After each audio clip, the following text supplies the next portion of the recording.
Good afternoon, ladies and gentlemen, and welcome to the launch of Caribbean Quality Culture, Persistent Commitment to Improving Higher Education, edited by the esteemed Dr. Sandra Gift.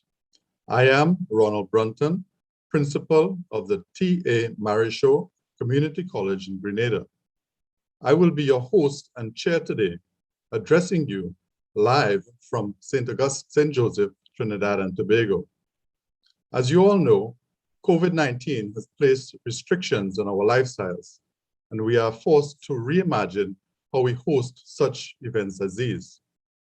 As we assemble virtually for this event today, I am joined by the editor and contributor, Dr. Sandra Gift, live at a separate location in Trinidad, as well as support personnel from the UWI Press in Mona, Jamaica, and many of our contributors to this publication.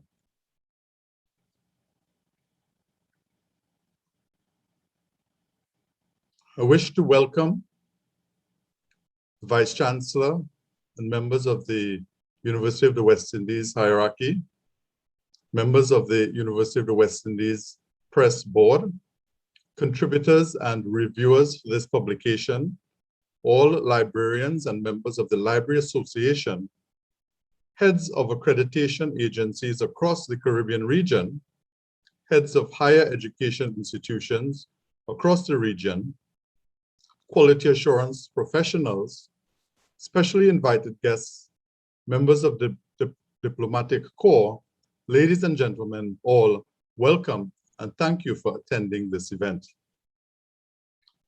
As a fellow contributor and peer reviewer for Caribbean Quality Culture, I was honored when Dr. Gift invited me to chair today's book launch. At the time, I had not yet received my copy of the publication, but was aware of the regional stature and eminence of my co-contributors. I must admit that I was a bit intimidated to be included among such intellectual giants.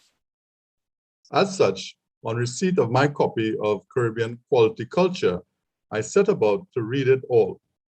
And indeed, ladies and gentlemen, it was a lot to digest.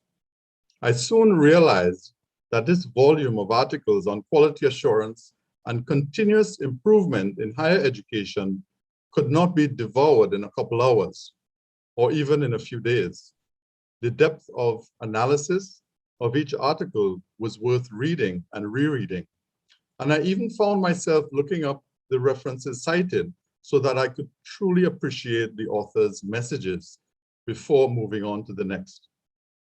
Colleagues, this is indeed an exceptional publication that can be appreciated by quality assurance practitioners, leaders in higher education administrators, and anyone with a passion for quality, a passion for education at all levels of the system.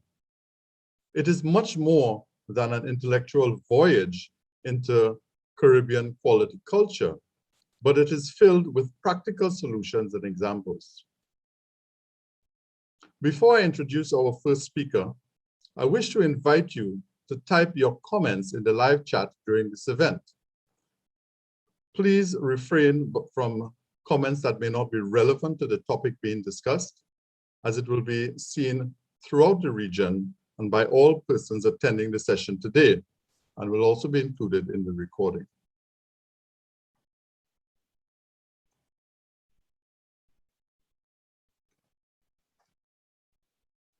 Ladies and gentlemen, it is my honor and an absolute pleasure to introduce Professor Sir Hilary Beckles, the 8th Vice Chancellor of the University of the West Indies, to bring opening remarks at our virtual book launch this afternoon.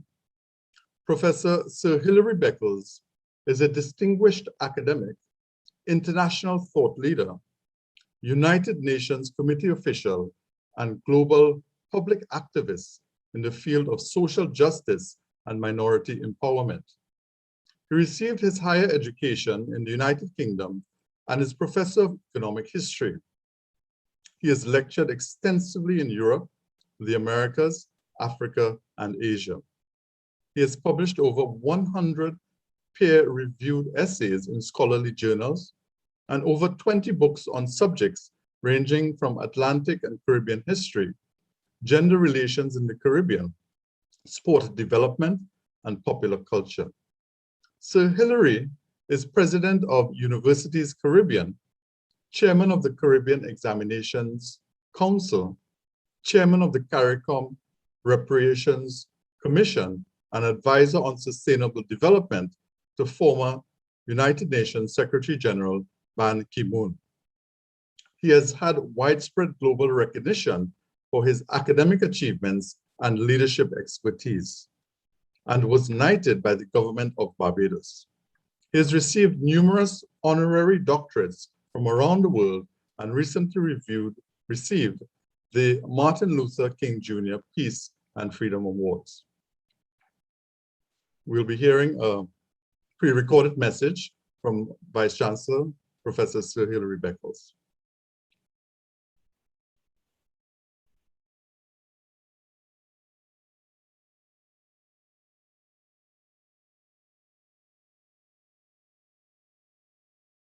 Once in a blue moon, a magnificent gift lands in our lap.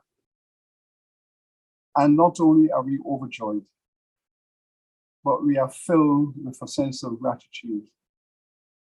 And we are elated by the evolution that has created the moment.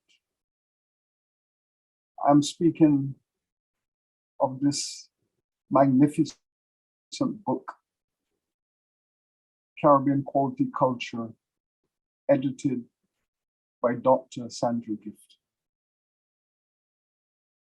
The journey to excellence in the UWI can be measured in multiple milestones.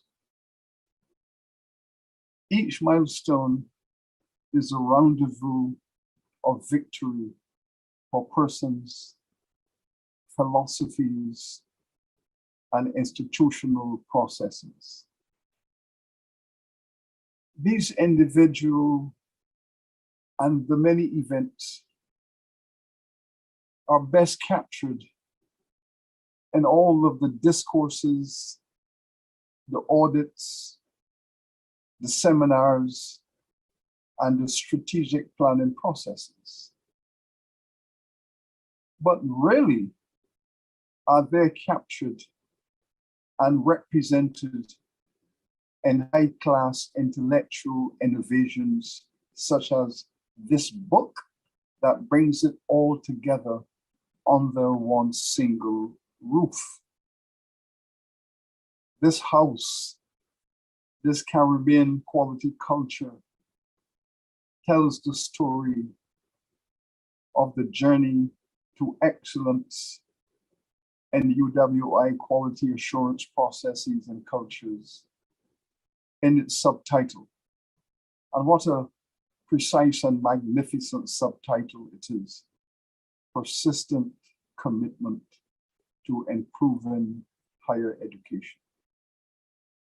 Which tells us that while we might be on the mountaintop celebrating our journey to excellence, it is still a work in progress. Because each time you reach the peak of a mountain and you look around to other mountains in other parts of the world, you realize that there are still other mountains to climb. And you still have a journey ahead of you, because we are measuring our quality and our excellence within a global text. Dr. Gift is at once an architect, the builder, and the editor of this magnificent structure, Caribbean quality culture. We know of her. We know that she came to us from UNESCO, a distinguished career in the field of global higher education. We know of her achievements as a manager We know of her skills as a writer, as an author, as a researcher. And we know of her commitment to quality in all of its manifestations, curriculum, as well as accreditation processes. Because what we are speaking about here is an editor with a brilliant mind, a multidisciplinary educational experience rooted in history, the philosophy of justice, and committed to institutional excellence, but critically dedicated to the University of the West Indies as the enterprise of the Indies. This book she has edited, bringing together some of the finest minds, speaking of the historical processes, speaking about all of those seminal individuals who were part of this journey. She has captured it all, and she has captured everyone. A collection of authors to tell this story, brilliantly narrated through the editorial skill of Dr. Gift. This work is indeed a masterpiece. And it's a masterpiece of intellectual management of a legacy that is rupturing into the future. But it's also a document that speaks to the vision, because we are not resting on our laurels. There's a legacy to be carried on. Dr. Gift has given this gift to the next generation that has to run with it, build their own mountains, and ensure that the UWI remains at the top of the global university system. But we are there because of our legacy for excellence in teaching, learning, quality, management, leadership, and visioning. We owe Dr. Gift a tremendous debt of gratitude at multiple levels. Her work in the vineyard of quality, her advancement of her campus St. Augustine and the One UWI, her dedication to the Caribbean Project, her dedication to the institution and all of those responsible for quality and quality management. But critically, we are grateful for her consciousness, a consciousness born in the struggle of Caribbean peoples to find a place of dignity for themselves in this world. A consciousness spawned in the valley of determination to reach the mountain so that Caribbean people can feel the pride of enlightenment. Dr. Gift, we thank you for this gift. We thank you for your persistence. And we thank you, most importantly, for the greatest gift of all, the gift of a high example to be emulated. That is the greatest gift of all, the gift of excellence for the next generation. Thank you. And I hope that this launch of this structure will be celebrated here this afternoon for its full magnificence in the presentation of excellence. Thank you. Thank you, Dr. Gift.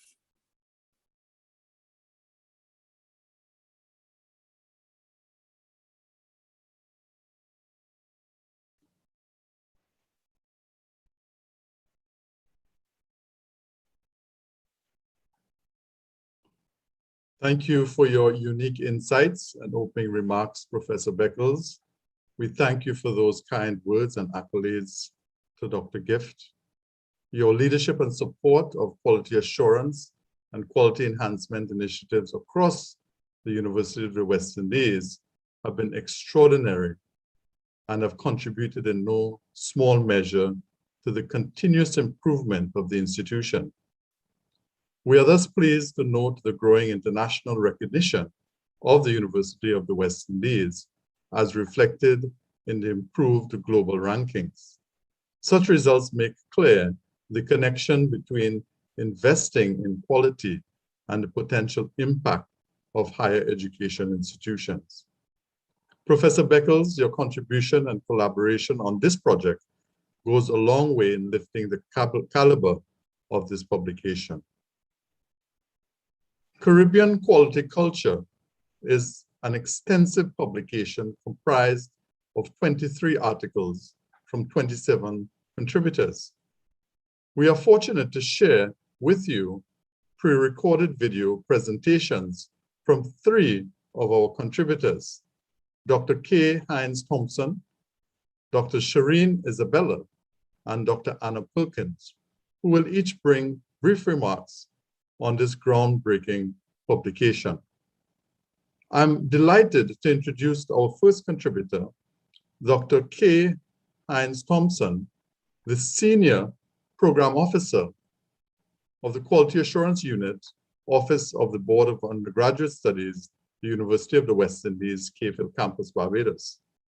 Dr. Hines aspires to be a lifelong learner and has encountered few noteworthy situations that did not carry a lesson.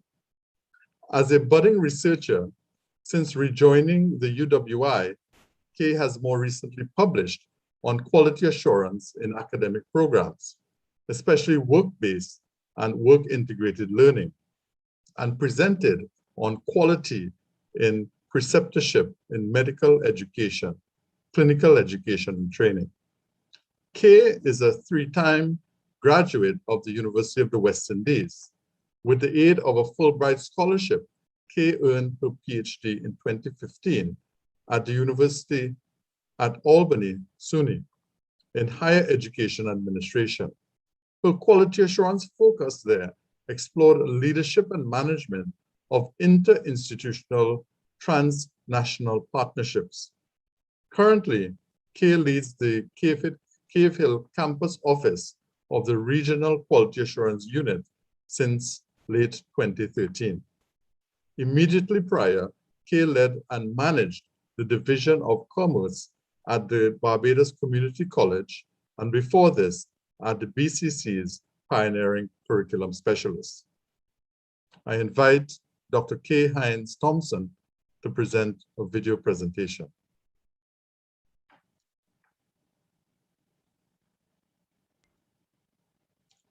Master of Ceremonies, esteemed editor, ladies and gentlemen, distinguished guests.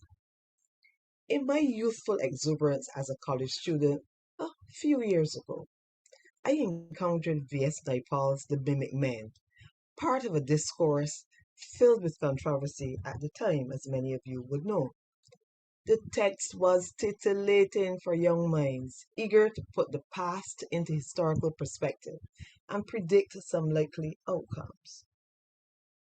The most memorable extracts stayed with me, and 2 of these colored my interpretation of events over the years. The first was the interesting assertion that as a people, we in this Caribbean region are starved of large events. So you cut a ribbon to open a school, we cut a ribbon to close a school, we cut a ribbon to open a church, and the text suggested that our reasons for doing so tended to be spurious because we are starved of large events. The second and more impactful of the extracts for me is this: writing, for all its initial distortion, clarifies and even becomes a process of life. This publication, Caribbean Quality Culture, Persistent Commitment to Improving Higher Education, speaks to the reality of post-colonial intellectual development and scholarship in the region, truly and legitimately large events. This work also builds on strong shoulders in previous regional publications. It highlights how Indigenous exploration by a thoughtful people further clarifies the quality features of our higher education landscape through the lenses of educational leaders in policy and practice. There is an intentional focus on what our holistic commitment to quality contributes to our corporate journey as a people, including the areas in which we struggle most.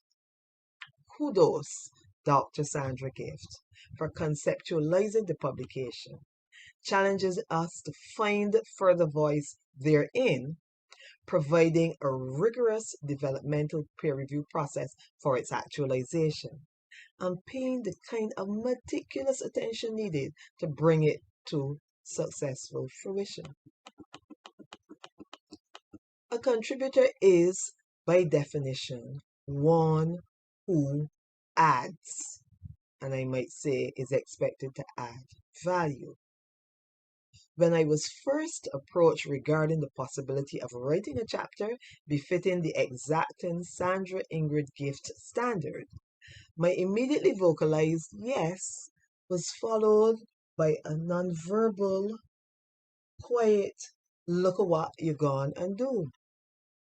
In the quality assurance unit, Sandra has always epitomized diligence and excellence, never sending the troops into a battle that she was not willing to fight from the front. I knew instinctively that as far as possible, Dr. Gift would ensure that the review process was constructively discriminating and that the project requirements were clear and accessible. Right now, I'm not going to gloat and say, I told you so. The contributor's journey is a tantalizing minefield in some ways. It was clear that Sandra put considerable thought into selecting the focus of this work. This follows an earlier publication and edited work by Dr. Gift's QAU colleague and mine, our current ranking officer, Dr. Anna Perkins. This earlier discourse, titled Quality Assurance in Higher Education in the Caribbean, also featured the scholarship of our region, including that of QAU colleagues. It set the stage for the current response. That is, how are we handling the critical area of continuous quality improvement in higher education? Also, having established our standards, how are we tackling the requirement for the persistent commitment needed to thrive in this exacting and competitive global landscape? Indeed, every contributor likely faces the issue of what to contribute. For me, in this instance, there was a natural fit between my work within the Regional Quality Assurance Unit. My assignment is to the Cave campus, my portfolio, and the identified focus of the publication. It is not by accident that Dr. Gift dedicated the publication to the UWI Quality Assurance Unit. The UWI Quality Policy 2017, championed also by Dr. Gift, requires that we promote, practice, monitor, and enhance all mechanisms practicable for continuous quality improvement. Planning, implementing, evaluating, and continuously improving. Within the QAU's purview, processes and instruments actually exist to support this cycle. Key among these is the Quality Assurance Review, with its requirements for departmental self-analysis, rigorous stakeholder feedback, document analysis, independent evaluation, and documented follow-up processes. I combine this with my research interest in work-based, work-integrated learning, investigating how UWI, through the lens of one of its campus's operations, integrates persistent commitment to quality in this regard. Inevitably, the quality of a peer review process is linked clearly to the integrity of the publication. This is now without dispute. Beyond this, however, the peer review process is indeed a highly developmental asset for the growth of scholarship. The experience and commitment of the reviewers, the distinguished editorial team assembled by Dr. Gift, the technical script experts, provides an invaluable resource appreciated not only by the less experienced authors, but no doubt by the seasoned scholars among you as well. In some instances, those willing and available had the opportunity to be on both sides of the experience, the reviewer and the reviewed. Clearly, opportunities therein for iron to sharpen iron. Always, though, Sandra was there, cheerleading, commiserating, guiding, stepping back, facilitating, all as the circumstances warranted. And it was particularly interesting for me to have been receiving comments from my reviewers on my chapter draft, having just only recently submitted my own review of a colleague's diligent draft. Master of Ceremonies and distinguished ladies and gentlemen, writing does have the potential to clarify, and clearly it does become a process of life. If we want to understand how important a work this is to have on paper and electronically, consider this. During the time it took us to get to this point, where we're actually having the launch, one of our contributors, Dr. Margot Burns, is no longer with us, having passed to the great beyond. As fellow contributors, we salute her contribution now permanently etched in history. And you know, if we think about it, in today's miniatured world, you have the opportunity to contribute to just about anything.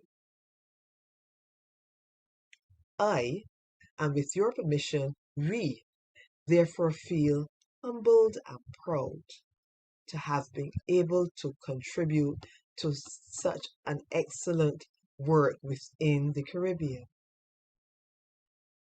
In culminating my chapter journey and reflecting on being in the company of giants with whom I am privileged to share this highly prized intellectual space, I found a quote that could sustain a journey by Thomas Buxton.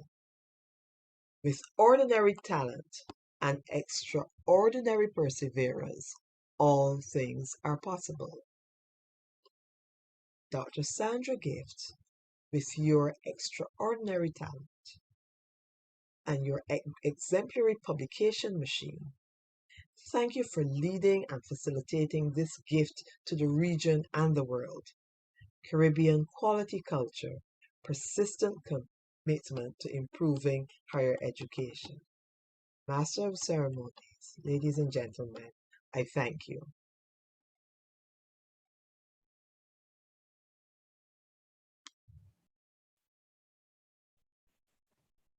And thank you, Dr. Hines Thompson, for your remarks and sharing with us your personal writing process and what it meant to be a contributor to this publication. Your sentiments on the extraordinary talents and persistent efforts of Dr. Sandra Gift would be no surprise to those of us who know her or who have had the opportunity to work with her. I'm delighted to introduce our second contributor, Dr. Shireen Isabella. Dr. Isabella is manager of the Department of Quality Assurance at the University of Curacao, primarily responsible for the internal and external quality assurance reviews and evaluations of all offered programs.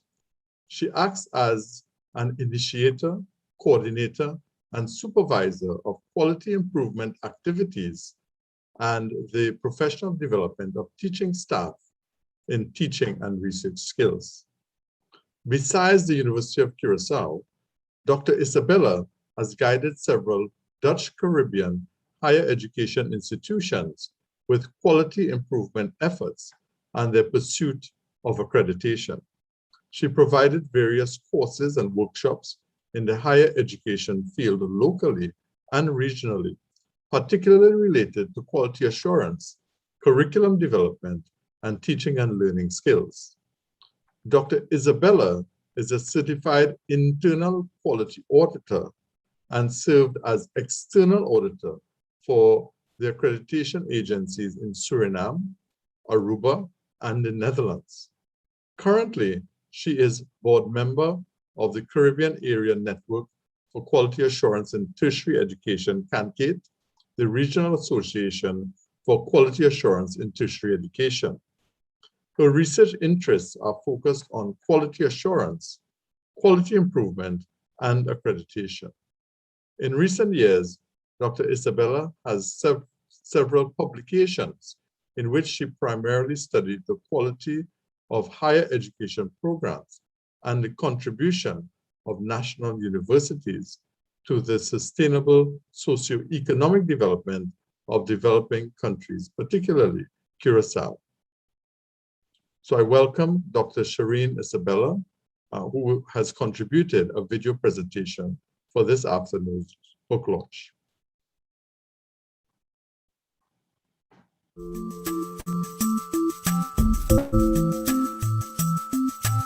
Good afternoon, ladies and gentlemen. It is for me a great pleasure, and for sure I feel honored, to be a contributor to the book Caribbean Quality Culture. First, I would like to express my gratitude to Dr. Sandra Gift for granting me this unique opportunity to participate in her book project and to deliver a contributor's remark at this virtual launching event. Dr. Gift, thank you also for your guidance throughout the publication process. You may wonder why I, as a member of a staff in a Dutch-speaking university, agreed to contribute with a chapter in a book that was dealing primarily with continuous quality improvement in higher education in the English-speaking Caribbean and published by the University of the West Indies Press. It could give a kind of a feeling of a stranger in the midst. As you may know, the Dutch Caribbean islands are not always well represented in events and projects of the English-speaking Caribbean. I am a steadfast believer in changing this. So when I was invited by Dr. Gift to be part of her book project, without a blink, I agreed. After all, being part of this book project offers several advantages for me as a member of a quality department in a university, for my university being part of the Caribbean region, and for the Caribbean region itself. As a contributor, the publication process was an informative and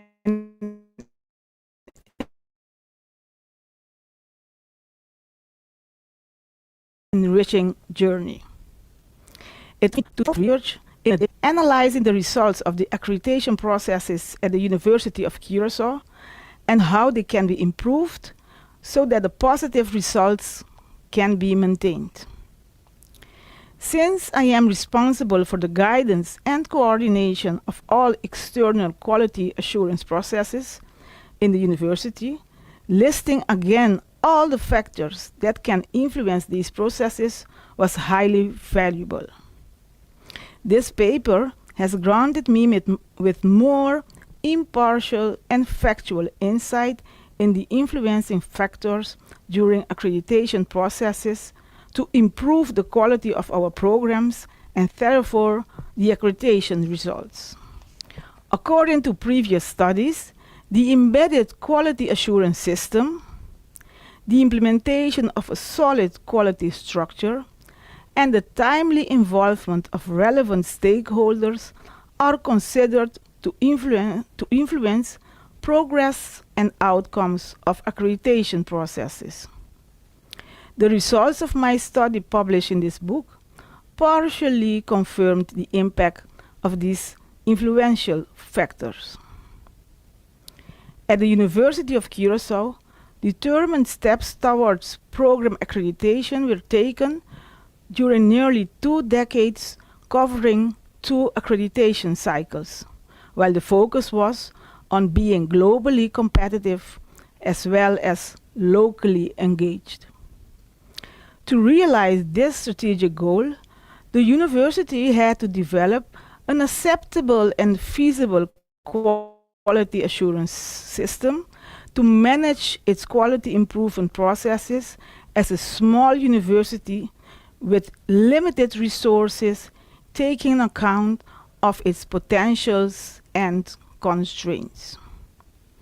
Considering the positive accreditation results achieved, it can be stated that the university, despite its many divergent challenges, has been able to demonstrate internal quality improvement, accountability to the local government, and compliance with international quality standards.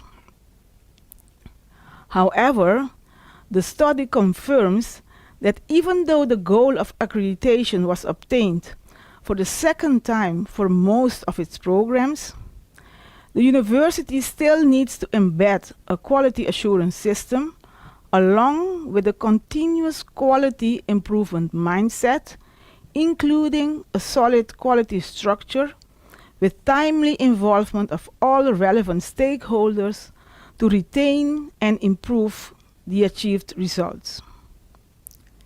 These findings led to the conclusion that regardless of the mainly positive accreditation results achieved, the quality of programs offered at the University of Curacao is still work in progress.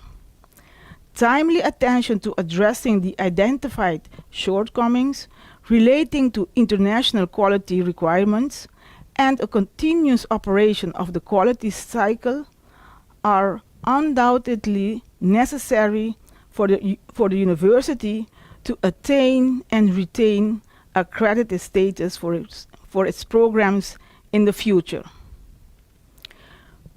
So this chapter provided valuable insight into how, in general, program accreditation processes can be better addressed to improve their success rate, in particular in Curacao. Noting the title of the book, indeed my university persists in improving the quality of her programs. The chapter provides the English-speaking Caribbean the opportunity to acquire new information about the rules and procedures of accreditation processes in the Dutch Caribbean to expand their knowledge in this field. This information flow and getting more acquainted with us opens prospects for collaboration and cooperation among the Dutch and English part of the Caribbean, so to share experience and expertise and work more closely together to improve the quality of higher education programs in all parts of the Caribbean.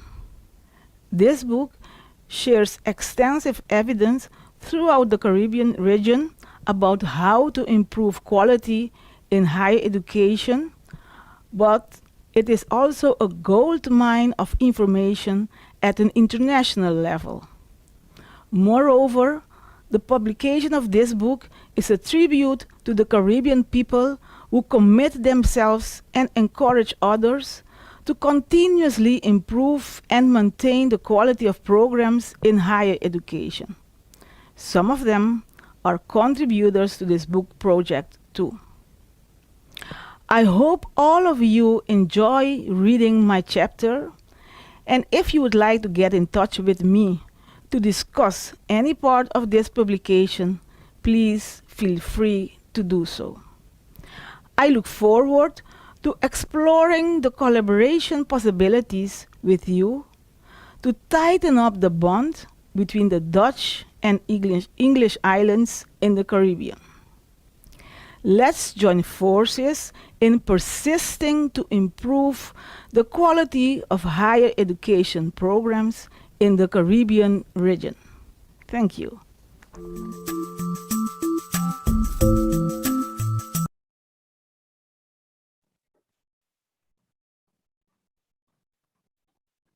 Thank you, Dr. Isabella, for your remarks and sharing with us the connection between your work at the University of Curacao, your own research on quality assurance, and the piece that you have developed for this publication. Your article, as well as your brief remarks today, highlight the many similarities between the English-speaking and Dutch-speaking Caribbean higher education institutions, and the similar challenges for quality assurance across the different systems. Having read your previous work on the influence of globalization on quality assurance practice, I look forward to your contribution to this publication.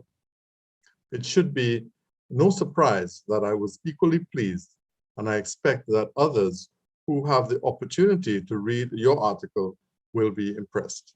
I look forward to reading more of your work well into the future. I'm elated to introduce our third contributor, Dr. Anna Perkins, Senior Program Officer at the Quality Assurance Unit, Office of the Board of Undergraduate Studies, the University of the West Indies, Mona Campus, Jamaica, and adjunct faculty at St. Michael's Theological College. Dr. Perkins is a former Dean of Studies and lecturer at St. Michael's Theological College, Jamaica. Dr. Perkins holds a doctorate in theological ethics from Boston College. She teaches and researches in ethics, justice, popular culture, sexuality, theology, scripture, and quality assurance. She serves the University of the West Indies in various capacities, including as a vice president of the union and a member of the UWI COVID-19 task force. Her service to the community includes being a commissioner of the Broadcasting Commission of Jamaica and chair of the BCJ Licensing, Monitoring and Compliance Subcommittee. She is also a member of the National Bioethics Committee of Jamaica and the Jamaica Council of Churches representative on the Legal Aid Council of Jamaica. She's a published author, editor of books, book chapters, and journal articles, including Quality in Higher Education in the Caribbean. Her most recent publications are Ethics Amidst COVID-19, a brief ethics handbook for the Caribbean policy makers and leaders, 2020, co-authored with Professor R. Clive Landis, and Rough Riding, Tanya Stevens and the Power of Music to Transform Society, 2021, edited with Adowa Honora, as well as Ajumu Nagawayal.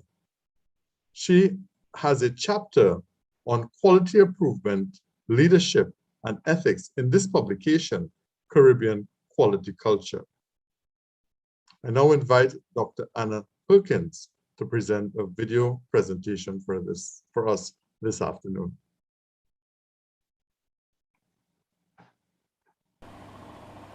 Hi, I'm Anna Perkins, a contributor to Caribbean Quality Culture, Persistent Commitment to Improving Higher Education, or CQC for short.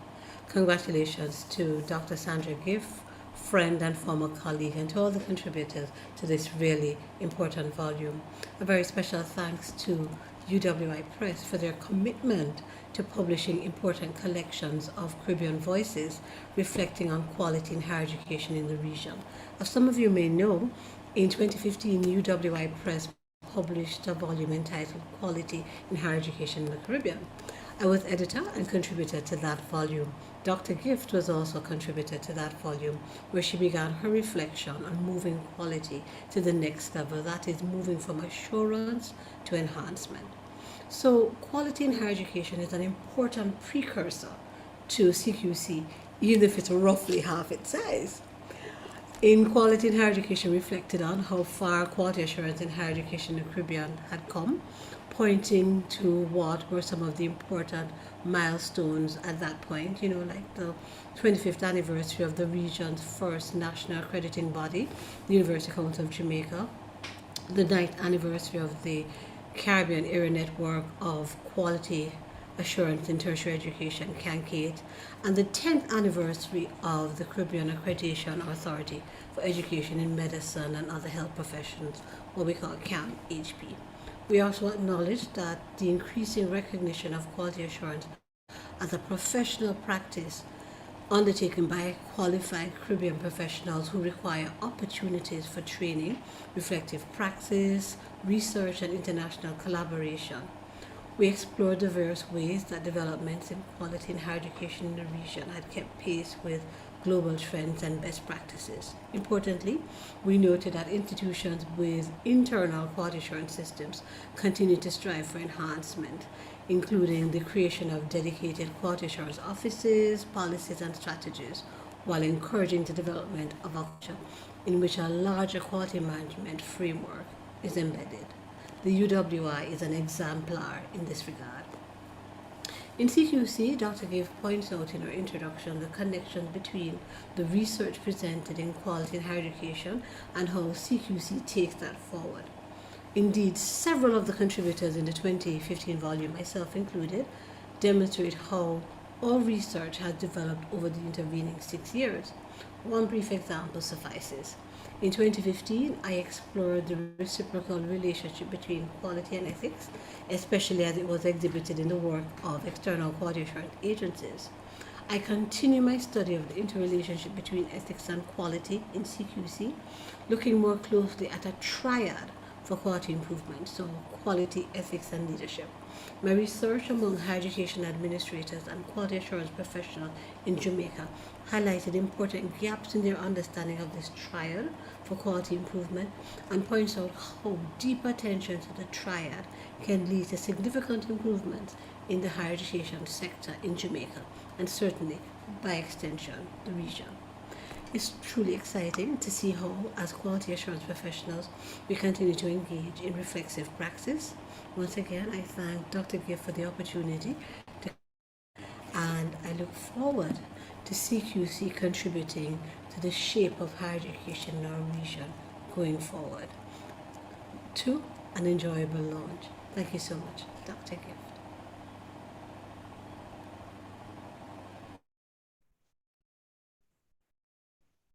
Thank you for your remarks, Dr. Perkins, and reminding us of your earlier work, Caribbean Quality Assurance in Higher Education, 2015. We thank you for putting in perspective how far we have come and how quickly we are advancing in the field of quality assurance and quality enhancement in the region.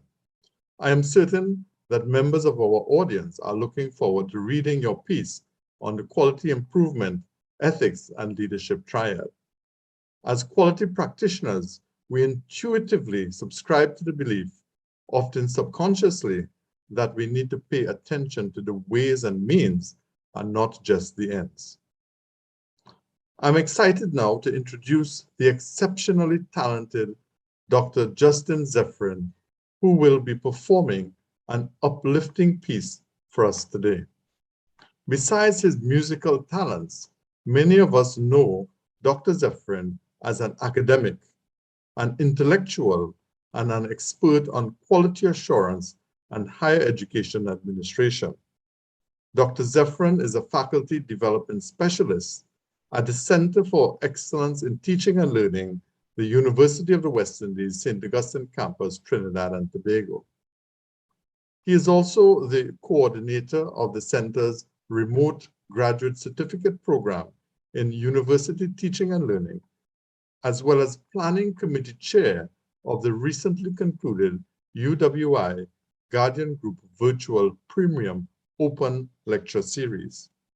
Dr. Zephyrin is a multi-scholarship award winner from the University of the West Indies, the Organization of American States, and the Johns Hopkins University. In the arts, Dr. Zephyrin has performed leading roles in some of the most notable theater productions in Trinidad and Tobago, such as Beauty and the Beast, Adia, Mahalan. He has also performed in Aruba, China, Canada, and the United States.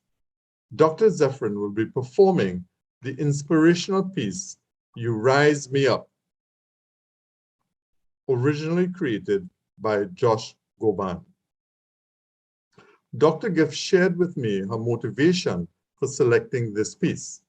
She wishes to dedicate this song to all contributors, the external reviewers, the editorial team, Dr. Charmaine Renwick and Anu Lakan, the administrative team, and all persons who have been involved in this publication, and her family.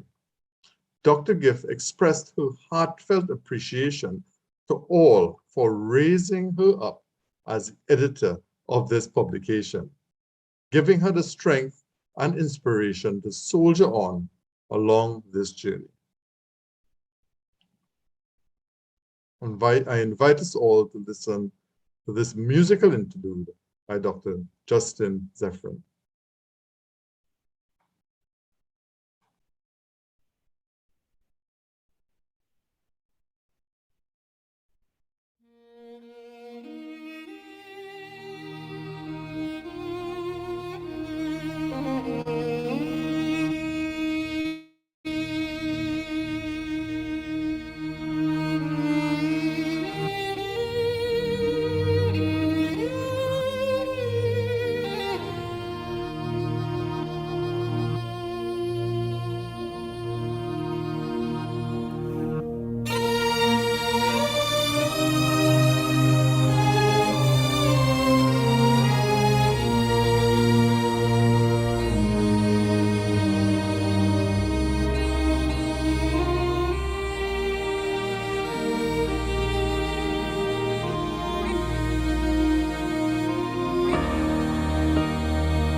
When I am down and oh my soul so weary, when troubles come and my heart burdened be, then I am still and wait here in the silence until you come and sit a while with me. You raise me up so I can stand on mountains. You raise me up to walk on stormy seas. I am strong when I am on your shoulders. You raise me up to more than I can be.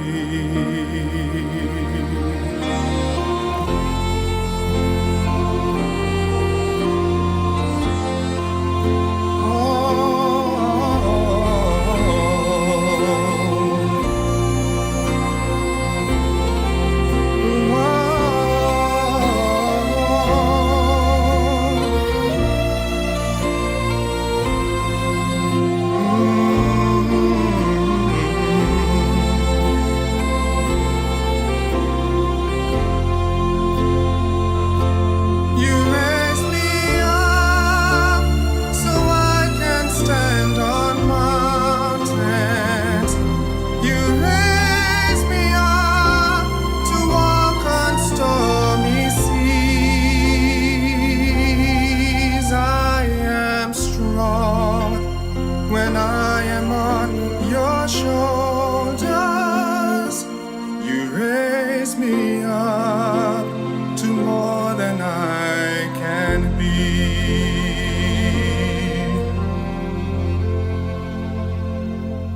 You raise me up so I can stand on mountains.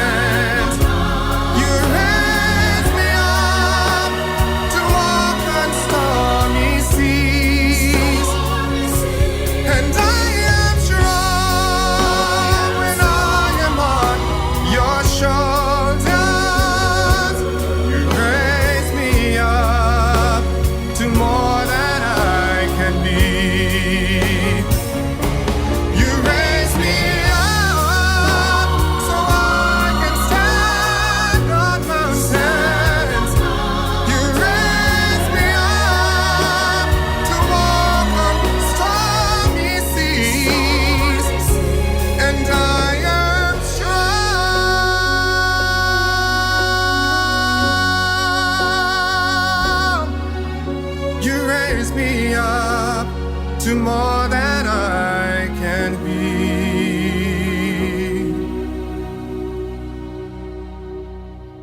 You raise me up to more than I can be.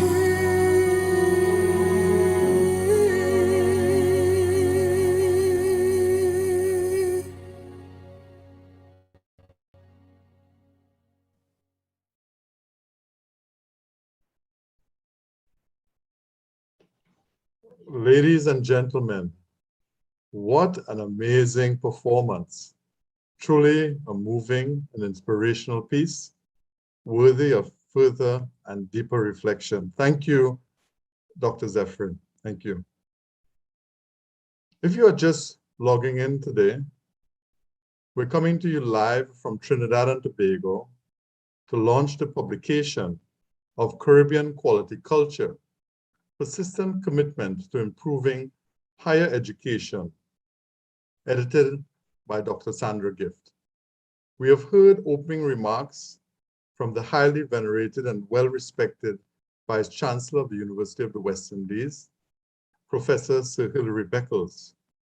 We've also heard from 3 contributors to this publication, Dr. K. Hines Thompson, Dr. Shireen Isabella, and Dr. Anna Perkins.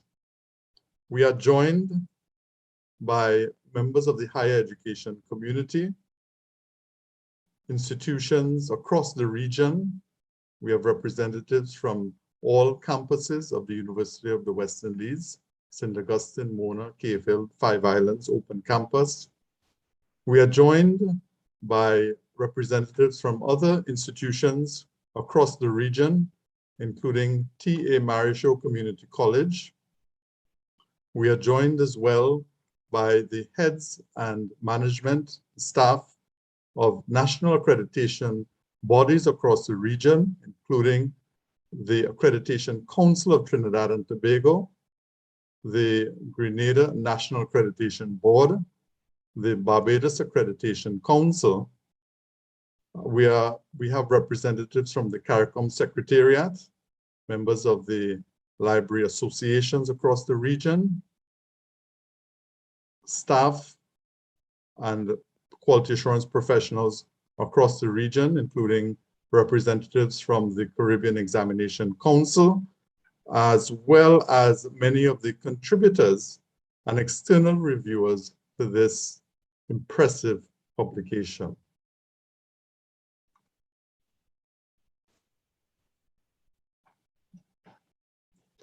We now look forward to hearing from the editor herself of this significant publication on quality assurance and continuous improvement in higher education, Dr. Sandra Gift.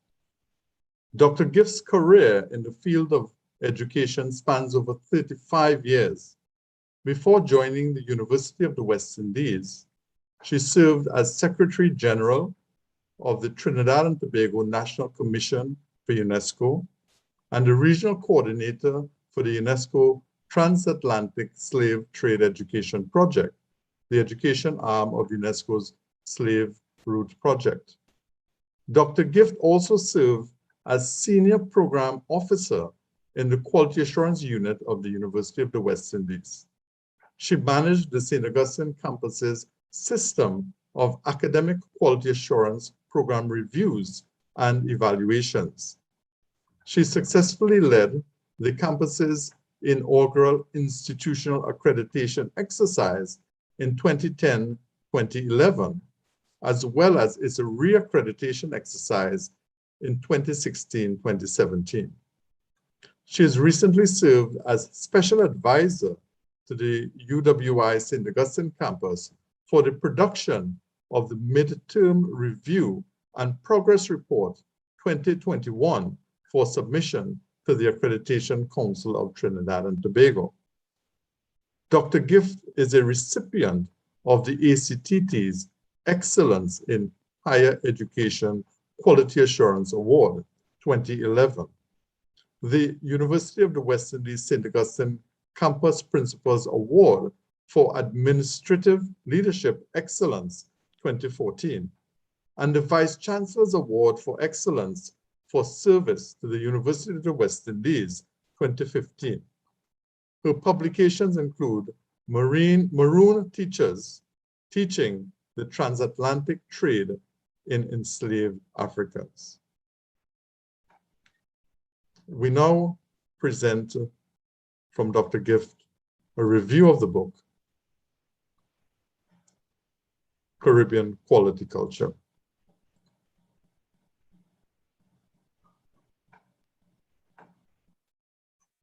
Good afternoon, everyone. I am Sandra Gift, the editor of Caribbean Quality Culture, Persistent Commitment to Improving Higher Education. I will be speaking a bit about the book this afternoon, and my presentation has 3 parts to it. First, I will speak about the reason that I produced the book, my motivation for producing the publication. Then I would say something about who might be interested in reading the book. And then I will look at some key features of the publication. So essentially, I worked as a senior program officer in the Quality Assurance Unit at the University of the West Indies, St. Augustine campus for 18 years. And towards the end of my career, I became concerned that as a higher education institution, we should be moving beyond assuring quality towards continuous improvement of quality to arrive at a more mature quality management system. I also realized that while in terms of quality assurance reviews, which we were mandated to do, while we were concerned with academic quality, the administrative issues and processes that underpinned the academic platform were as important as the quality of teaching and learning and research. And so we really became concerned, my colleagues and I, about the need for a more integrated quality management system that would give equal attention to academic quality as well as administrative quality. Around 2017, the University of the West Indies launched its quality policy, which sought to do just that, to bridge the gap between administrative quality and academic quality. And as a result, I became interested in really exploring how the various principles related to continuous quality improvement could be articulated in real practical ways, because the quality policy itself was based on this concept of the continuous quality improvement cycle. And so I thought that I would invite my colleagues as well as invite some higher education leaders at the university itself, as well as regionally, to be part of a publication to explore strategies and issues relating to continuous quality improvement of higher education in the Caribbean. And I'm really very happy that the contributors to this publication agreed to come on board. And as a result, we now have this publication. I would like to thank each one of you, each one of my contributors, for agreeing to be part of this project. I would also like to take this opportunity to acknowledge and express my sincere thanks to Professor Alan Cobley for writing the foreword to the book.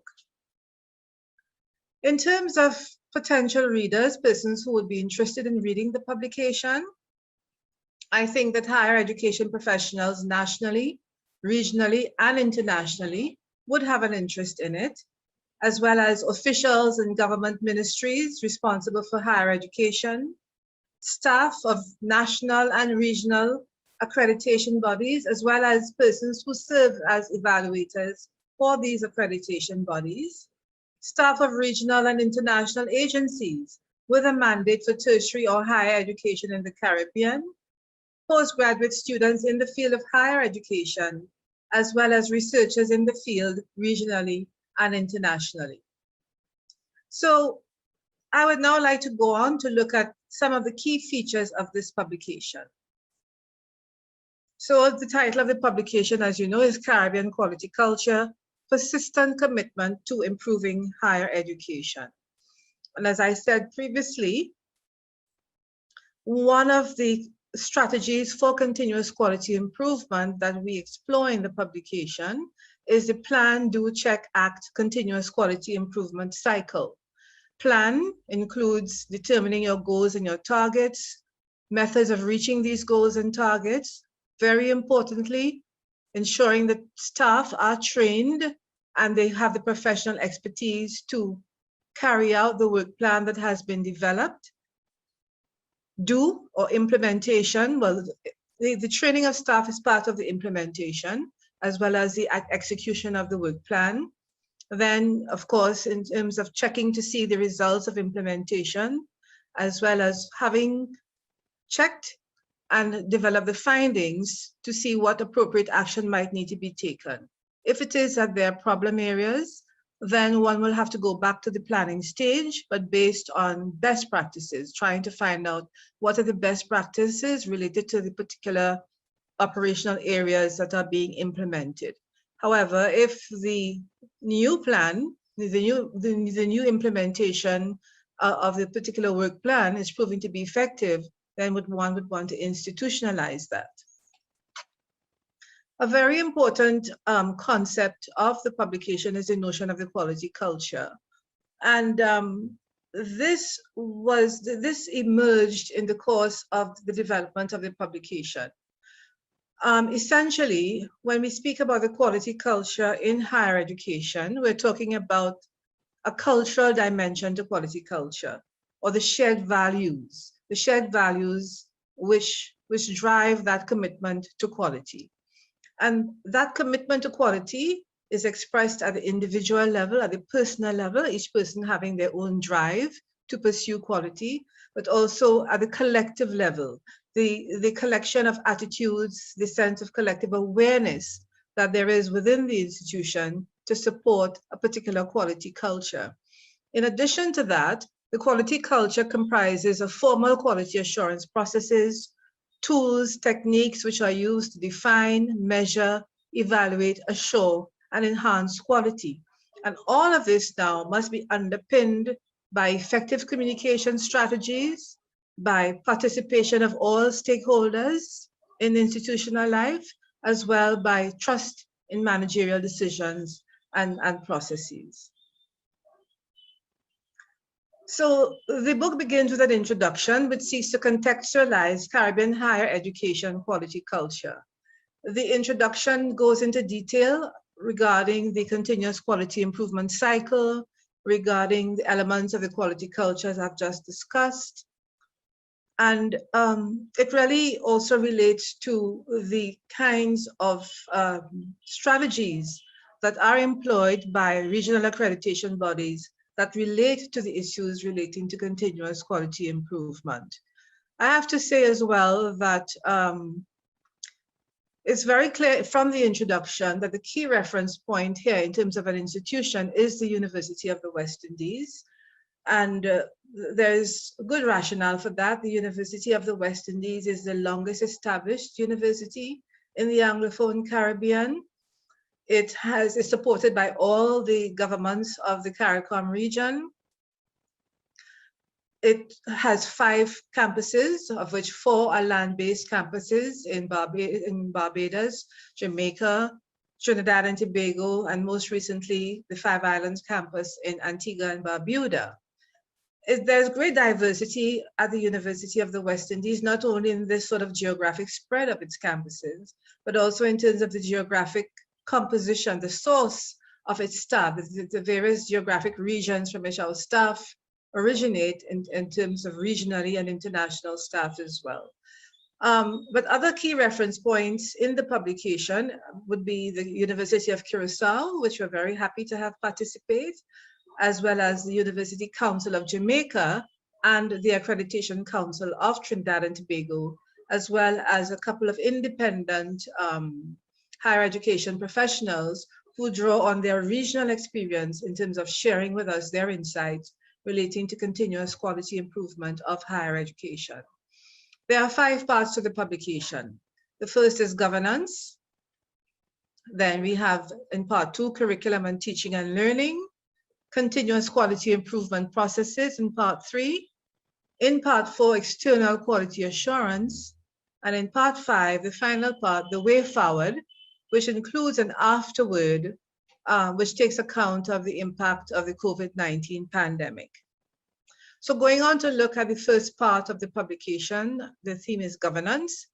The contributors for this part of the publication are Hilary Beckles, Compton-born, Celia Davidson Francis, Halima Saadia Kasim, and Anna Kasafi Perkins. In terms of the insights which emerge in this section, this part of the book, we see being shared insights relating to public universities being funded not just to serve themselves, but rather to promote the evolving potential of people, that universities must be active in finding solutions to threats of Caribbean sustainability, and therefore the notion of the activist university, that in terms of that relationship with stakeholders, the engagement with them must be timely, on a timely basis, and that we must give greater attention to the triad, what is called the triad of quality improvement, leadership, and ethics as an element of continuous quality improvement. The idea here is that quality assurance itself deploys much ethical content relating to articulating, implementing, and evaluating values such as promise keeping, truth telling, and accountability. So these are some insights which we see coming out in this chapter, in this section of the publication. Also important in terms of financing of higher education, the idea that we must promote throughout the institution or diffuse throughout the institution the quality culture, so that continuous quality improvement is not just a series of discontinuous project initiatives, but is truly embedded, and that resourcing of continuous quality improvement systems will be more effective if it's based on empirical analyses of the structure and trends in resource costs of higher education institutions. So the idea that we must understand funding at the macro institutional level if we have to have a better understanding or appreciation of the way in which that macro picture impacts the micro picture in terms of the funding of continuous quality improvement. And of course, as has always been said, it's reiterated again, that every individual in the academic and non-academic community influences the success of approaches to quality. So quality, the idea of the quality begins with me, it's not someone else's business, but also alumni relations. And the point is made very clearly. As we know, our alumni are seen to be increasingly important as partners, as important stakeholders, but that the relationship with alumni begins from the time there is contact with even a potential student. From the first contact that's made with the institution, the kind of experiences that they have under the umbrella of the institution. And therefore, once they graduate and become alumni, that's not when we begin to cultivate the relationship, but it's really upfront. Part 2 looks at curriculum and teaching and learning. And here our chapter contributors are Margot Burns, and may she rest in peace. She passed away in October last year. But we're very fortunate to have her chapter as part of the publication on curriculum issues. Beverly Ann Carter, Pamela Dottin, Shilona Philanders, Kay Hines Thompson, and Elizabeth Walcott Hackshaw. So some of the insights relating to curriculum and teaching and learning, the importance is underscored of being able to define curriculum, that we don't take for granted what curriculum is, but that we developed a very precise, inclusive, and robust definition of curriculum that will help to inform the design and development of curriculum. In the context of online learning, there is the notion of the transactional or psychological gap. Well, it's a pedagogical concept, the transactional and psychological gap, which exists not only in online learning, but can also exist in face-to-face. And it's the closing or eliminating of that gap will be seen to be a very important step towards quality improvement.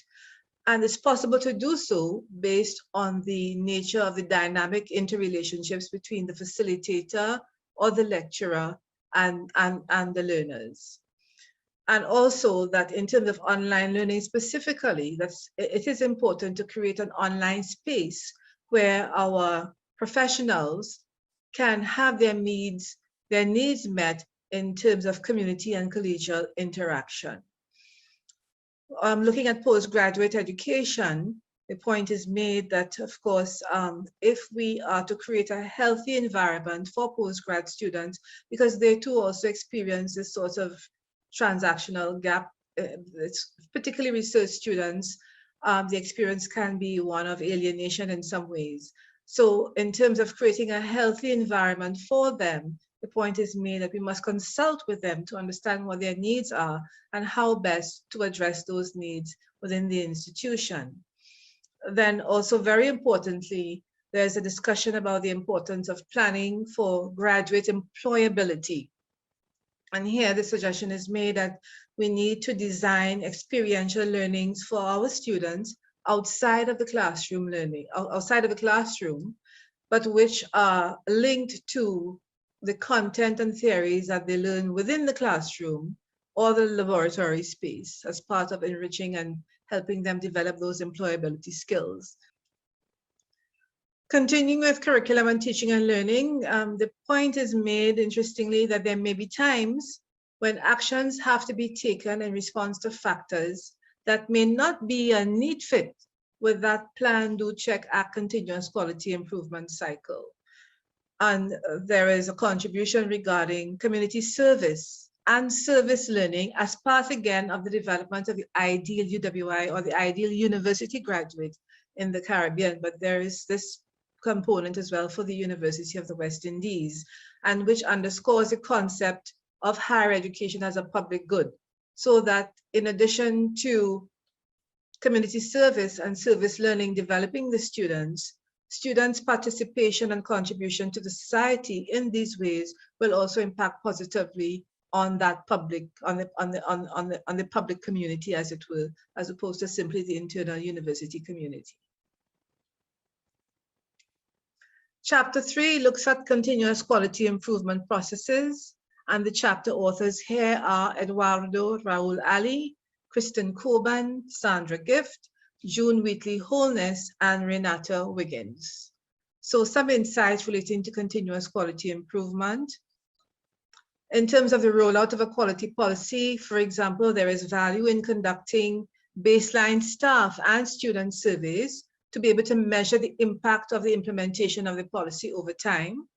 That's for external quality assurance agencies, even though they evaluate higher education institutions, that they too can benefit from self-evaluation as part of a robust internal quality assurance system that they themselves must maintain.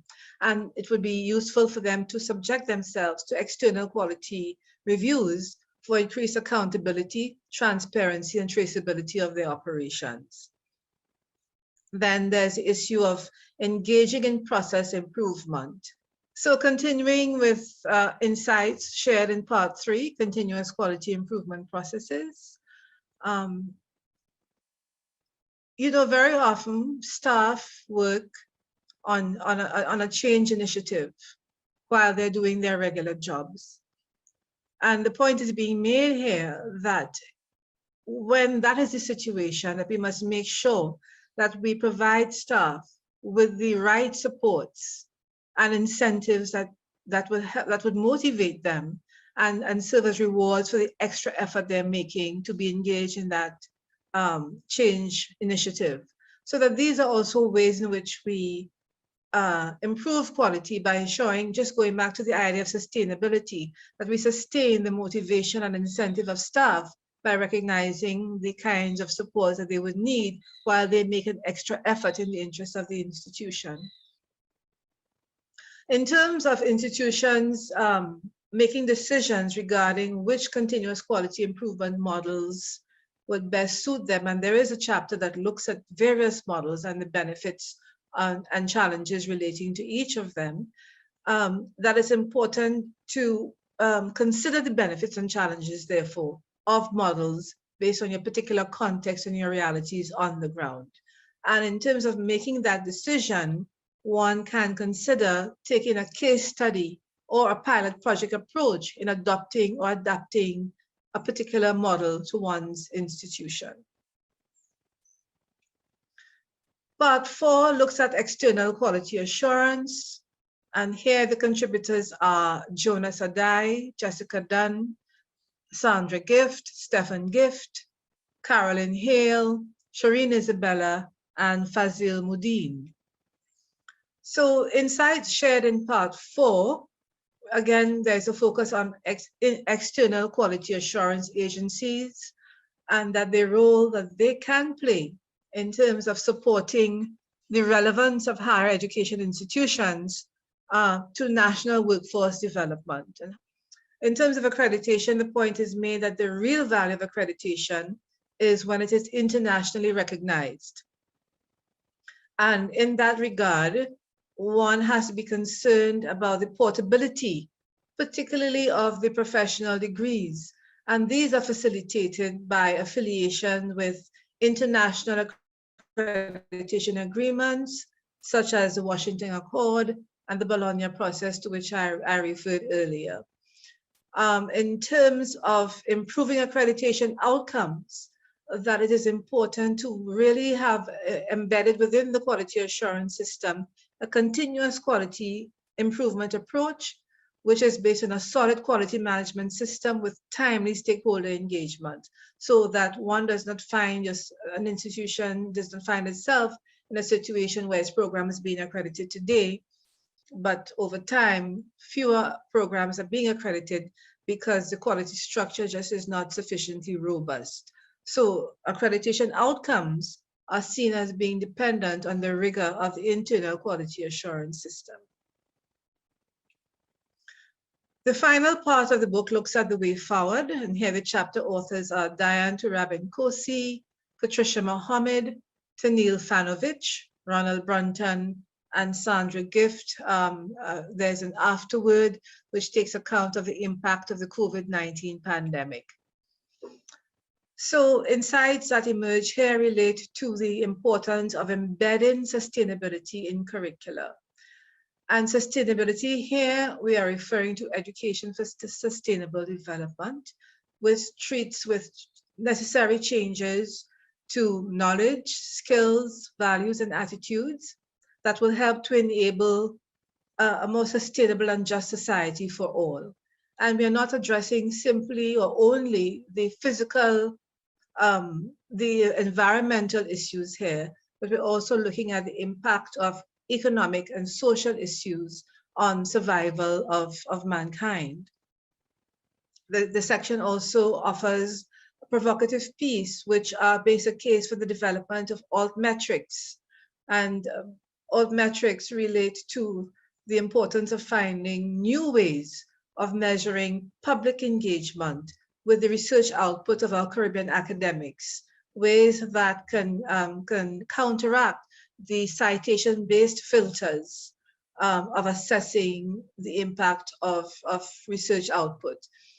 Stakeholder analysis is visited here, is discussed here in terms of the recognition of qualifications, the importance of understanding the needs of various stakeholders in terms of the kind of services they require for the assessment and recognition of their qualifications, an issue that is particularly important given the development at UNESCO in terms of the World Convention on the Recognition of Qualifications, which will now have implications for the work of our external quality assurance agencies, and in fact all government agencies which are involved in processes relating to recognition of qualifications, which need to be supported by effective communication systems so that there's good communication with different parts of the world in terms of these recognition processes, as well as transparency in terms of public confidence in the systems which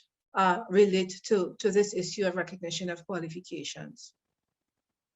And finally, in the afterword, there is a discussion about the value of engaging in scenario planning with a view to supporting institutions or encouraging institutions to think about possible different scenarios that could happen, the chances of their occurring, and the specific actions that might be required under each different scenario. Of course, this is important given the pandemic and the possibility of other world crises, which we will have to confront at some point or the other. And the value of this scenario planning is to help institutions to treat with the uncertainty of the future in ways that will allow them to continue aligning resource allocation with priorities, bearing in mind that these priorities are very likely to change as the environment itself dynamically changes. So these are the various parts of the publication and some of the insights which are shared by our very experienced contributors. And I commend the publication to you and do hope that you will find it of value when you buy your copy. Thank you very much.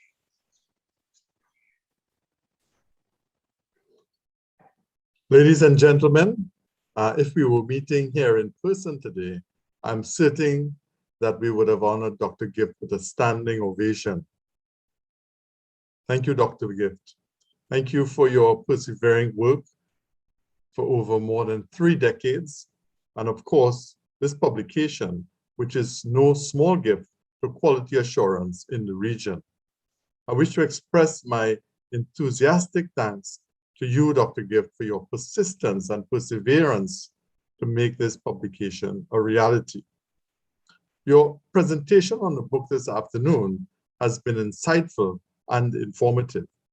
Your presentation was reminiscent of a virtual classroom, as your utilization of the technology and your strong communication skills demonstrated your talent that goes far beyond that of a quality assurance professional, researcher, author, and senior administrator. I dare say that you would make an excellent teacher during the emergency remote teaching at any higher education institution.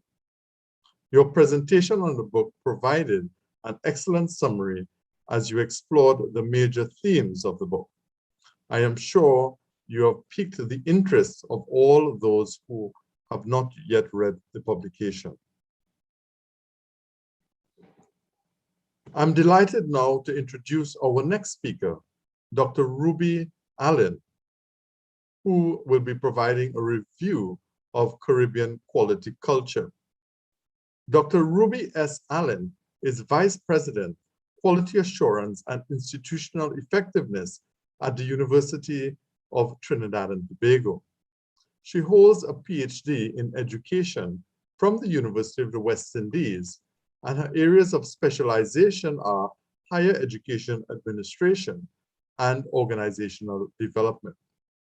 Dr. Allen has played a significant role in the development of quality assurance and accreditation systems in the Caribbean for many years, and was appointed chairperson of the working group established by the CARICOM Secretariat to develop a mechanism for oversight over all accreditation bodies in the region. She currently chairs the task force to lay the groundwork for the establishment of the CARICOM Quality Assurance Register. A pioneer in terms of national accreditation systems in CARICOM, Dr. Allen has provided technical assistance and training to national accreditation bodies and government ministries throughout the region. She's currently a member of the Commonwealth of Learning Transnational Qualifications Framework Management Committee, TQFMC. She is also chairperson of the Board of Directors of the National Training Agency and the deputy chairperson of the Board of the Accreditation Council of Trinidad and Tobago. We look forward to this video presentation from Dr. Ruby Allen, who will review Caribbean quality culture. Good morning to my colleagues in the Caribbean and across the globe who joined us today for the launch of Caribbean Quality Culture, Persistent Commitment to Improving Higher Education. Let me begin by congratulating the editor, Dr. Sandra Gift, and the contributors to the book on the publication of this important volume. A brief walk in time to examine the history of accreditation in our region takes us back 50 years to what is believed to be the first recorded decision by a CARICOM member state to establish a national accreditation body. Cabinet Minute 1297 of December 9, 1971, states that the government of Trinidad and Tobago agreed on that day to proceed immediately with the preparation of the legal instruments for the establishment of the National Commission on Accrediting. The Cabinet was acting on the recommendation of a committee which had been appointed on January 22, 1970, to report on the recognition in Trinidad and Tobago of qualifications of degree and similar status obtained in foreign countries. Following this decision, it would take Trinidad and Tobago 33 years to establish the Accreditation Council of Trinidad and Tobago. Meanwhile, in Jamaica, the University Council of Jamaica was established in 1987 as the first external quality assurance body in the region, to be followed by the St. Kitts and Nevis Accreditation Board in 1999. We're now at the stage where most CARICOM countries have national accreditation bodies, and there is before CARICOM a recommendation to establish the CARICOM Quality Assurance Register, with a mandate to establish and maintain a list of external quality assurance agencies which demonstrate compliance with standards and protocols for tertiary education quality, as agreed to by member states. I've chosen to begin this book review with a quick look at our past, as this is integral to an understanding of the quality culture in our region today. In fact, this volume begins with a contextualization of Caribbean higher education quality culture by the editor in Chapter 1. The focus of this volume is on strategies being employed by institutions in our region to move beyond compliance with quality standards, to institutionalize and embed the principles of continuous quality improvement in all areas of higher education. While there is a need to respond to regional imperatives, Caribbean quality culture is viewed by the editor as one which also seeks to be responsive to the demands of the global environment. In this vein, the contributors explore continuous quality improvement, or CQI, drawing on local experiences, but at the same time being informed by the literature on international developments.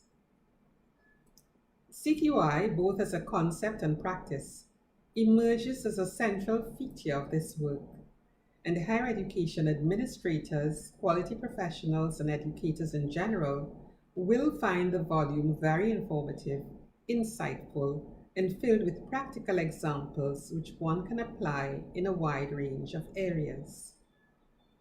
Caribbean higher education quality culture is described by the editor as being responsive, reactive, and regenerative. Responsive to the need for accountability, compliance, and adaptability, and reactive and somewhat recalcitrant or rebellious at times when their perceptions of external control. Regenerative systems go beyond responding or reacting to external stimuli to continuously align and realign themselves to new and emerging realities. They restore, renew, and revitalize their own sources of energy and materials.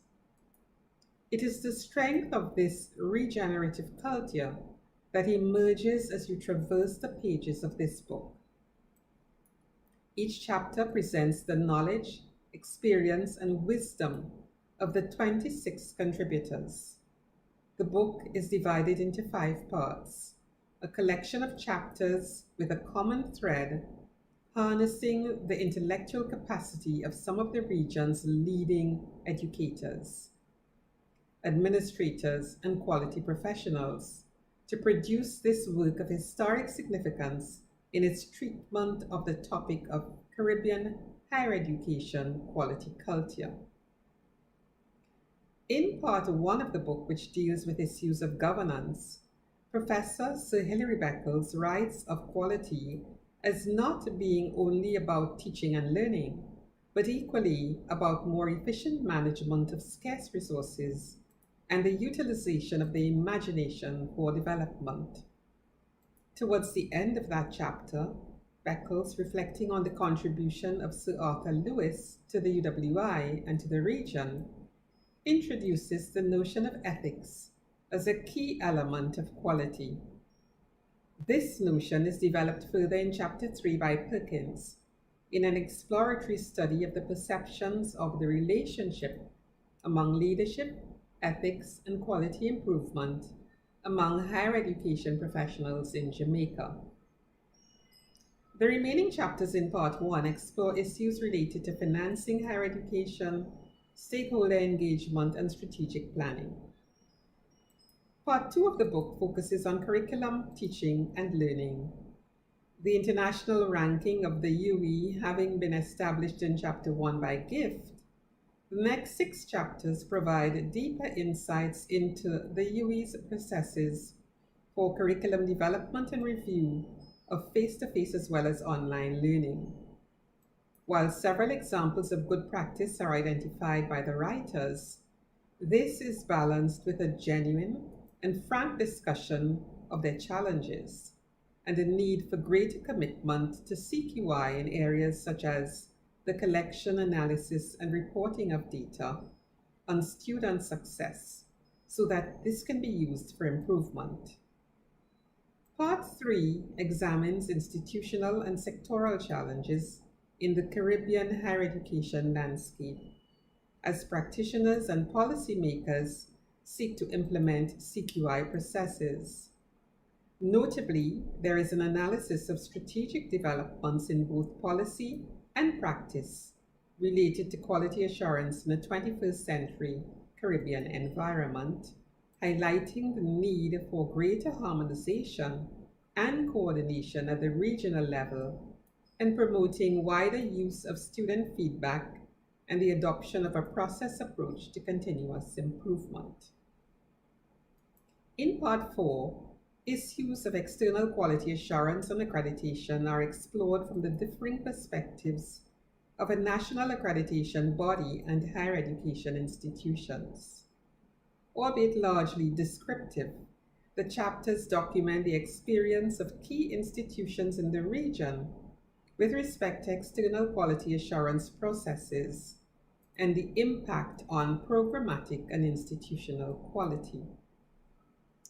It is fitting that Part 5 of Caribbean Quality Culture, which is entitled The Way Forward, brings to a close this compact yet comprehensive volume of writings with a focus on curriculum renewal for sustainability, research excellence, and global recognition of qualifications.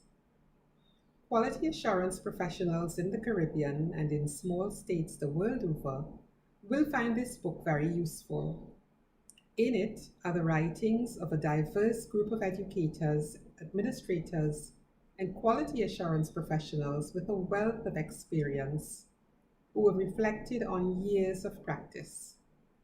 The insights they share from their successes and challenges serve as a valuable resource for practitioners, students, and scholars, not only from the Caribbean region, but from countries across the globe.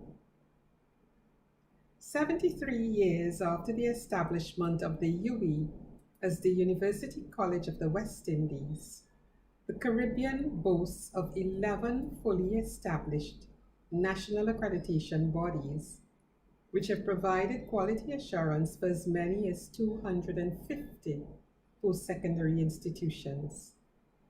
We can add the publication of this book to the achievements of Caribbean scholars to this day. Our Caribbean quality culture is a culture of resourcefulness, resilience, and innovation. And this book, which is being launched today, is a reflection of our Caribbean people, strong, diverse, and rich in natural talent, energy, and resources. I thank you for this opportunity to reflect on the book today.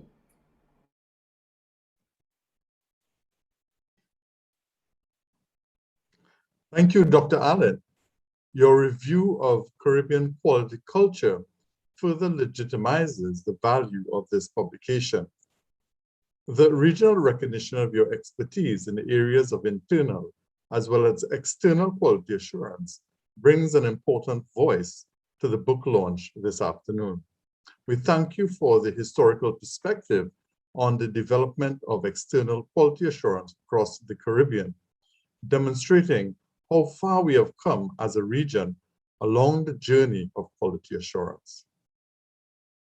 Ladies and gentlemen, colleagues, as we come to the conclusion of the book launch of Caribbean Quality Culture, and for the benefit of anyone who may be joining us now, we have heard from the Vice Chancellor of the University of the West Indies, the distinguished Professor Sir Hilary Beckles, quality assurance expert and editor of this publication, Dr. Sandra Gift, video presentations from 3 contributors, a review of the book by a regional expert on quality assurance, Dr. Ruby Allen.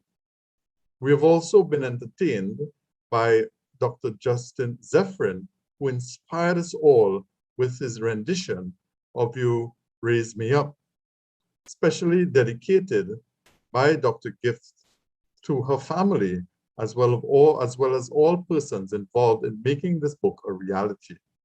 The significance of this publication and its timing during the pandemic offers inspiration for leaders and professionals at higher educational institutions throughout the region, quality assurance agencies, educators, policymakers, and other stakeholders across the sector.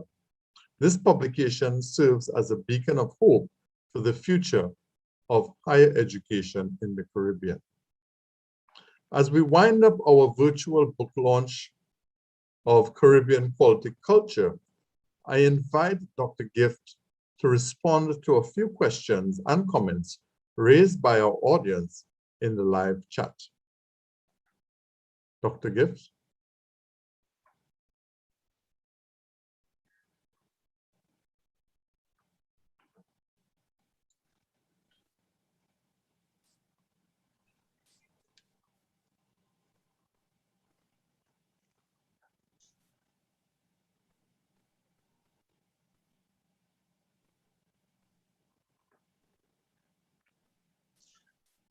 Okay, good afternoon, everyone.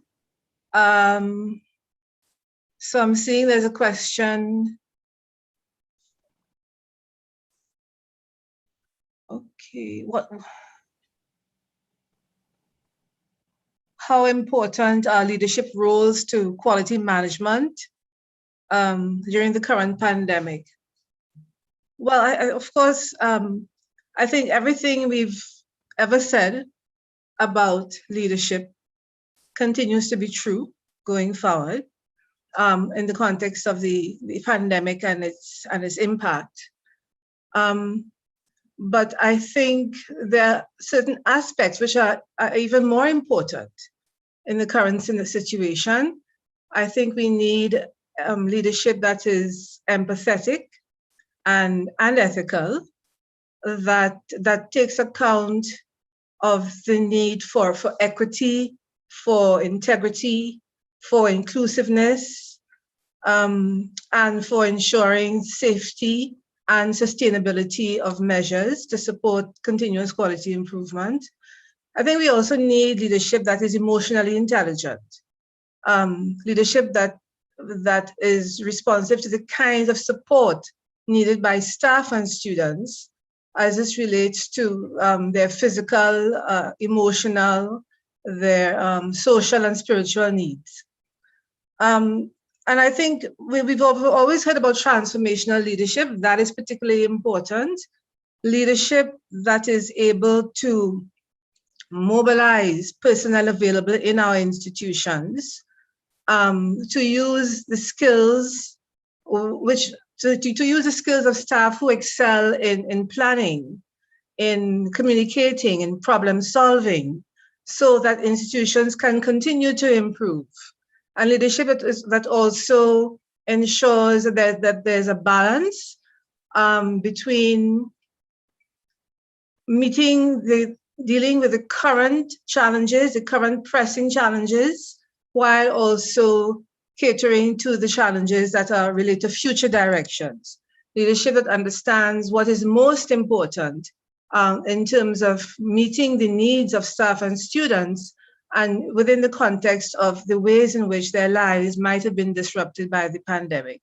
So I think in terms of quality and leadership, the principles continue to be important, but there's a greater need for empathy, for ethics, for emotional intelligence, and for catering to an unpredictable environment by ensuring that there's continuing alignment of available resources with changing needs as they occur.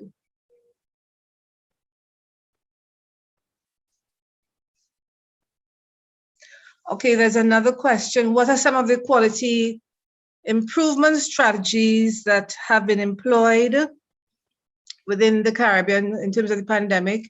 Well, I know, certainly speaking from the perspective of the St. Augustine campus of the University of the West Indies, the campus has just completed its midterm review as part of its accreditation process.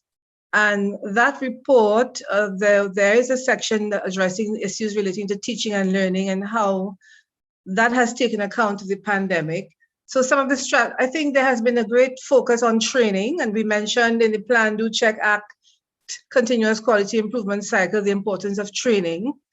So training proved to be very important in terms of equipping staff, particularly the teaching staff, but also all categories of staff, to facilitate that transition from face-to-face to emergency remote teaching. And that had to be done within a week of classes having to be canceled as a result of, or rescheduled or stopped for a while because of the pandemic. So training, and that training, again, we see the importance of collaboration and stakeholder engagement. That training had to be conducted in collaboration with the open campus. So staff had to be trained in the use of the learning management system, such as My eLearning, in the use of Blackboard Collaborate, in the use of various other web-based conferencing systems. Websites had to be developed with resources for staff to be able to support teaching and learning. They also needed to engage in the development of alternative assessment methods, which had to go through various approval processes throughout the university. And we saw that policies which were previously developed, such as a quality assurance policy for, or policies for quality assurance of blended and online programs, those sorts of policies became particularly important to ensure the quality of that transition to remote teaching. Then staff had to be very creative to respond to the needs of students. So you saw reports of developments relating to remote counseling, academic advising being conducted online, and the librarians, for example, initiating a live help chat to facilitate, to support the needs of students. So those are the kinds of strategies that have been implemented within the current scenario.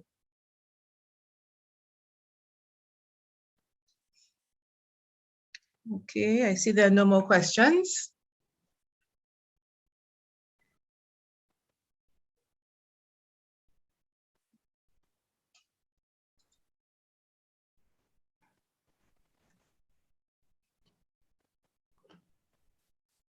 Thank you, Dr. Gift, for putting all of this work into perspective, and of course, the very practical responses that you provided with us.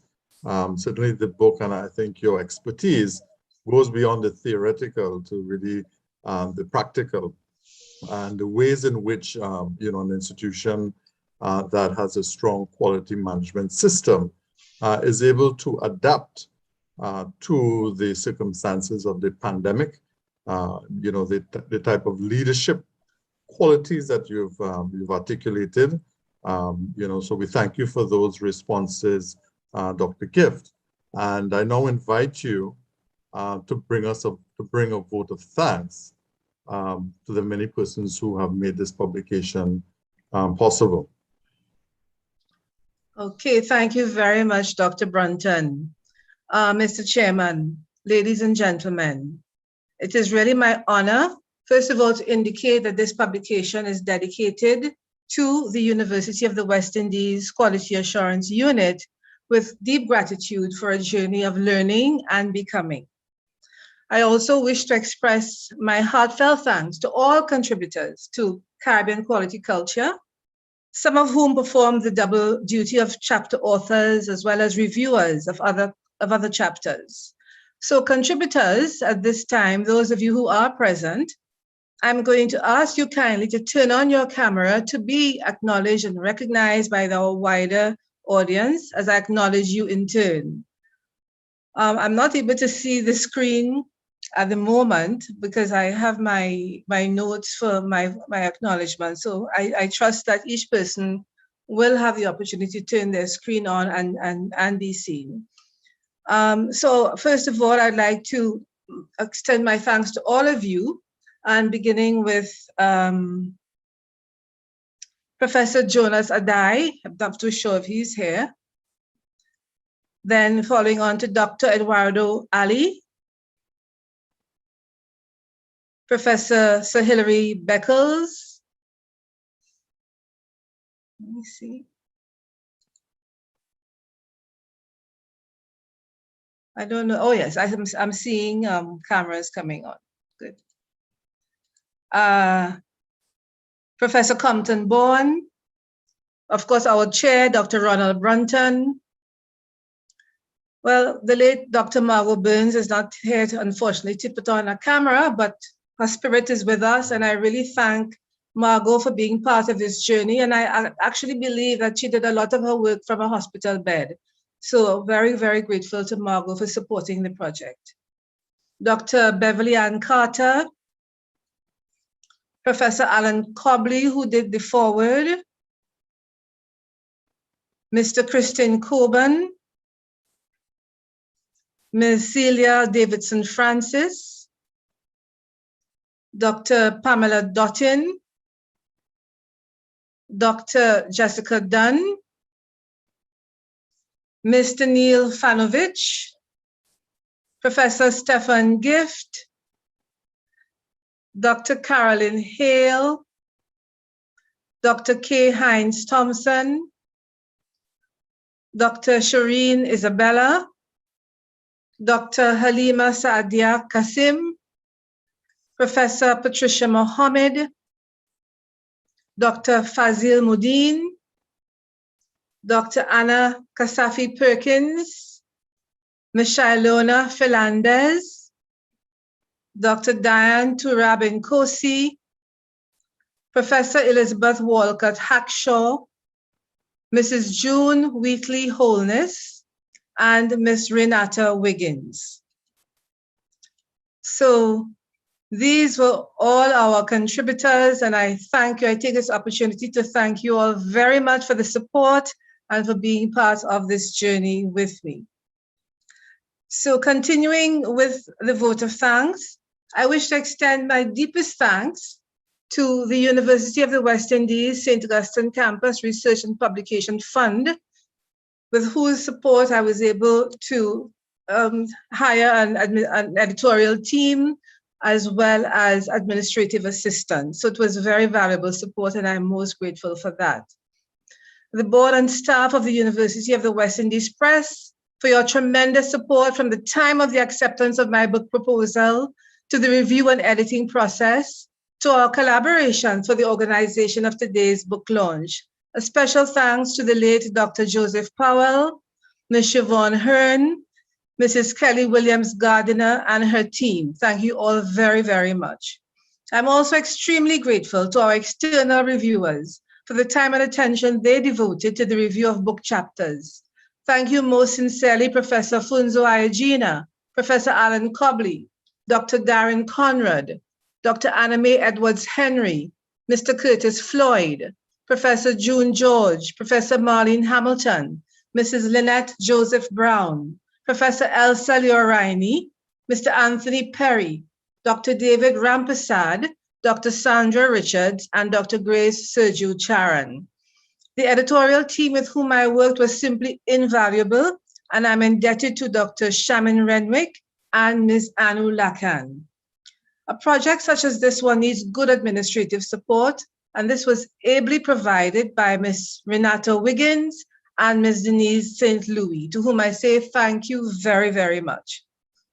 At the start of this new year, well, it's no longer new, but at the start of the 2021 year, I was greeted by a beautiful card designed by graphic artist Gabrielle Woodham. As soon as I saw it, it conveyed to me the auras of our radiant Caribbean, and I knew immediately that this was going to be the book cover image for Caribbean Quality Culture. Thank you so much, Mr. Gabby Woodham, for sharing the gift of your creativity. My thanks also to Richard Mark Rollins for the cover design. I'm also deeply grateful to the Marketing and Communications Office at the UWI St. Augustine campus for your tremendous support. A very special thanks to Mrs. Wendy Maynard for her guidance and graciousness as she assisted me with the recording for today's launch. To all participants in today's book launch and in the actual formal program, I express my unreserved thanks. Professor Sir Hilary Beckles, Vice Chancellor of the UWI, who was also a source of encouragement for this book project. Our chair, Dr. Ronald Brunton. Dr. Ruby Allain for her review of Caribbean quality culture. To our contributors who delivered remarks, Dr. K. Hines Thompson, Dr. Shireen Isabella, and Dr. Anna Perkins. To Dr. Justin Zephyrin for his beautiful rendition of the song, You Raise Me Up, dedicated to my contributors, editorial team, administrative support, and my family. And last, by no means least, my profound thanks to my family for your love and unconditional support. My parents, Alfred and Sylvia Bushell, my husband, Professor Stephen Gift, my sons, Alistair and Christopher, my daughter-in-law, Mrs. Chazelle Gift, and Mrs. Diane Cuffey. And to all those who have in any way supported the production of Caribbean quality culture and today's book launch, I offer my deepest thanks and appreciation. Thank you all very, very much indeed.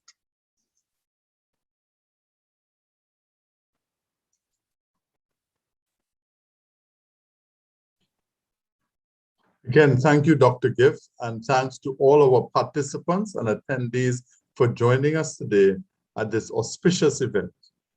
You are invited to leave your comments in the live chat as we close off this event. We genuinely appreciate your involvement today in celebrating a major achievement through this publication. Ladies and gentlemen, you may purchase your copy of Caribbean Quality Culture, edited by Sandra Ingrid Gift, at a special 30% launch discount for a limited time via www.uwipress.com. Please see additional information on the purchase of this book and a limited